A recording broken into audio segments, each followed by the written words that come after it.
Hello everyone, this is not going to be our normal Nonstop Eurotrip video. I'm not even Nonstop Eurotrip, you can find my channel on the card up here.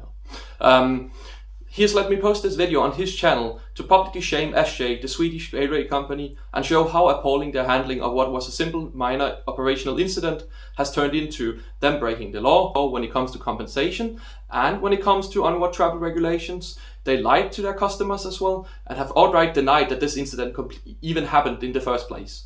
It's all 100% their fault. I got all the receipts and I'm gonna show you exactly what happened that night between the 26th and 27th of May, where I got stranded at Copenhagen Airport. My journey started completely normally with me taking the train from my home out to Copenhagen Airport, where the SJ night train to Berlin was scheduled to depart from on the 27th of May at 5 minutes past midnight.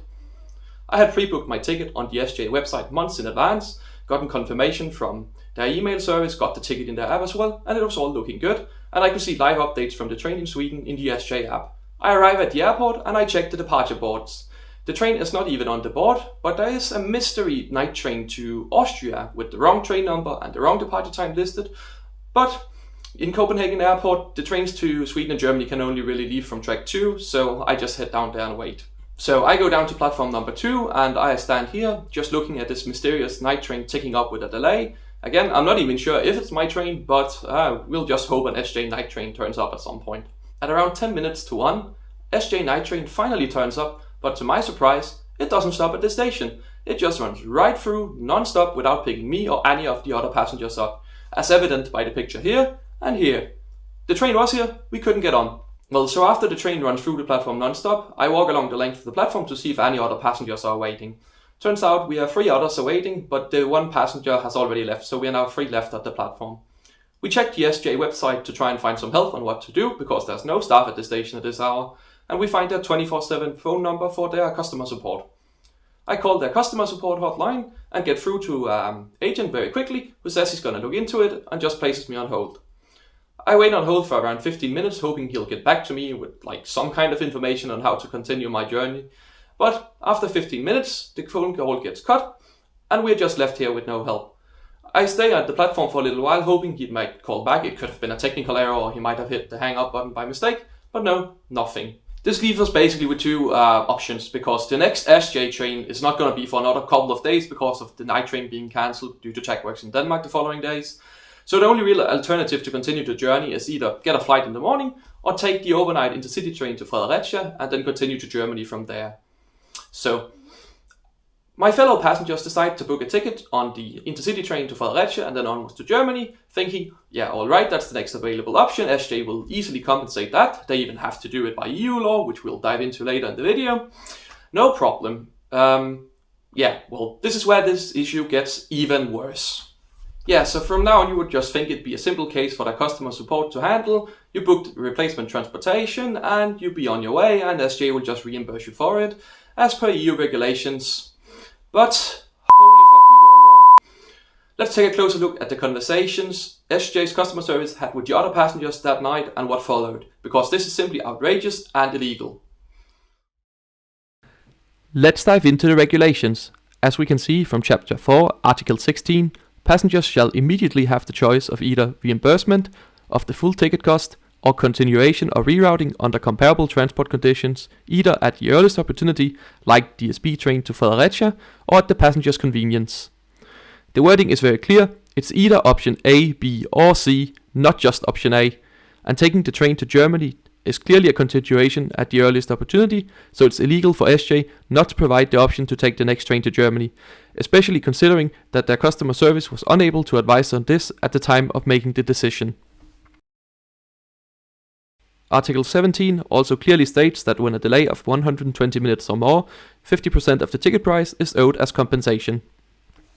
A claim is sent to SJ's customer service asking for 50% of the ticket price back as compensation, outlined in the EU guidelines for railway regulations and passenger rights, as well as reimbursement for the food during the wait, and reimbursement for the new ticket bought as alternative transport now that SJ no longer are able to fulfill the contract of transporting us from Copenhagen to Berlin that night. SJ refuses to pay for the new ticket to Germany and only offers to refund the full amount from the original ticket they sold us and the food cost. This offer is then rejected because obviously this is breaking the law and we are entitled to more. SJ customer service then replies back with some even more strange information, claiming that this time the train was cancelled and did not run at all. So these pictures I got, they must be fake, right then? And tickets were not supposed to be sold at all, and it's the other passengers' fault for not booking directly with them because the ticket sales were closed on their platform. Well, if the ticket sales were closed on SJ's platform, how come I had a ticket for the same train in their app, bought on their website, completely fine directly with them? And of course, reject to pay the alternative transportation because they are unable to do that.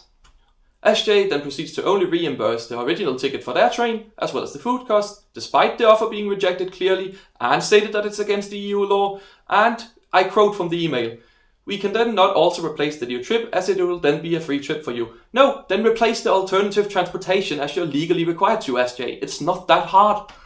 But what about me? I ended up not traveling that night because I was going on a short trip anyway. I would miss my connection to Munich the next morning. It'd be hard to catch up to the rest of my trip. And I was just pissed at that point. So it's way past 1 a.m. But I tweeted them the following morning and was told to contact their customer service and they will sort out everything with my claims and they would look into if I can get some kind of compensation. Well, it's a week later. I haven't gotten an email back from them. I've publicly tweeted at them multiple times, calling out their lies, calling out their issues, and they're just ignoring me.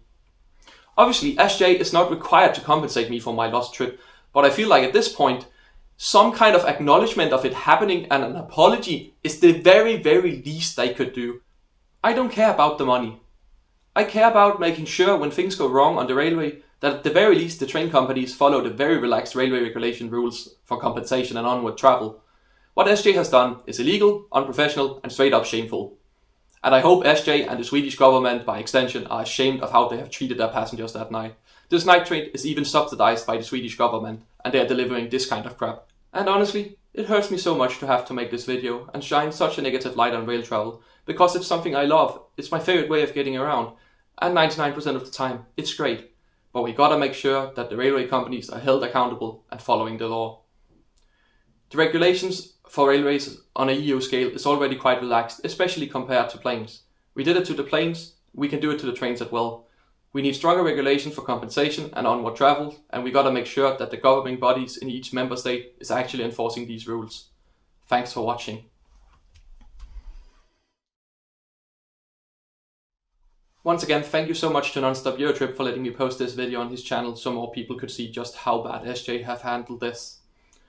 You can follow my YouTube by subscribing on the card right up here in the top right hand corner. And you can also follow me on Twitter at IntercitySimon. I will be posting more about the SJ story here over there if they don't just continue to ignore me.